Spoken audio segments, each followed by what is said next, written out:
thanks so much. And again, welcome to use of notes to file.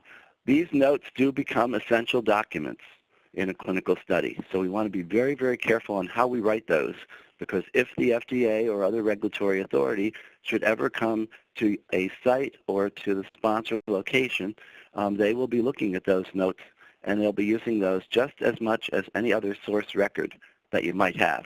So they become very, very important. I do have over 30 years experience in the clinical industry, having worked in drugs and devices for pharmaceutical companies, for device companies, and for CROs. I'm currently operating a niche provider company, and we provide monitoring and auditing services to the industry. In this regard, I get to see a lot of notes to file that have been written by site personnel as well as sponsor personnel. Some of those notes do add value to the program, and others clearly don't. Some of them are really negative to the program. We're going to look at the proper use of those notes, which do become, again, those essential documents. So at the end of the session, I'm hoping that you can make better decisions as to when and how to use those notes appropriately. As we move forward then, we're going to be discussing the current overuse and the misuse of notes to file. This is as reported from the regulatory authorities across the world, not just FDA, but MHRA and EMA, Europe and UK as well. The findings are very consistent from one country to another. It seems as though people are people, and it doesn't really matter what the culture is. We're still abusing the issue with notes to file. It's being used as a good excuse.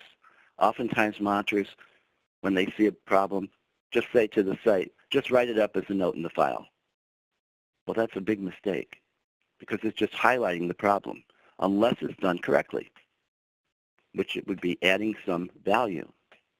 So we're going to look at some warning letters today from the FDA, where we can note some deficiencies and interventions that include notes to file to prove to you that the agency does look at those notes to file and takes them seriously.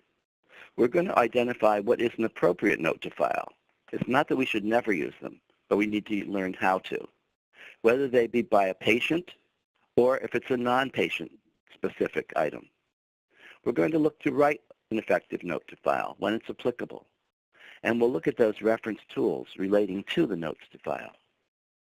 There's a number of warning letters on the FDA website, fda.gov, that reference notes to file during their inspections.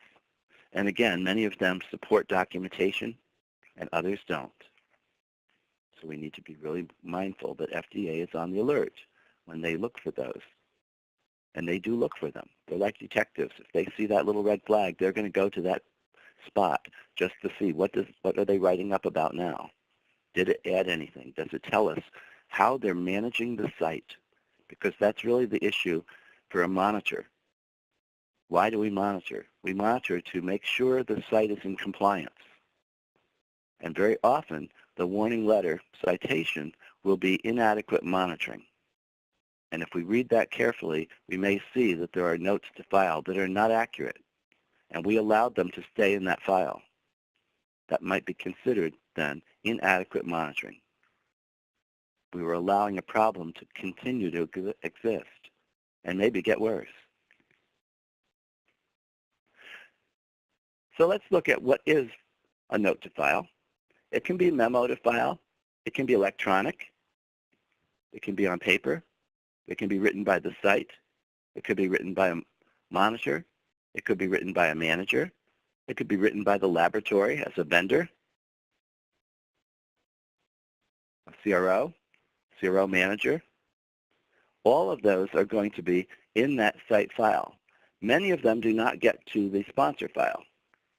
So a manager at the CRO or a manager at the sponsor may not see them, because many times they're related to a patient.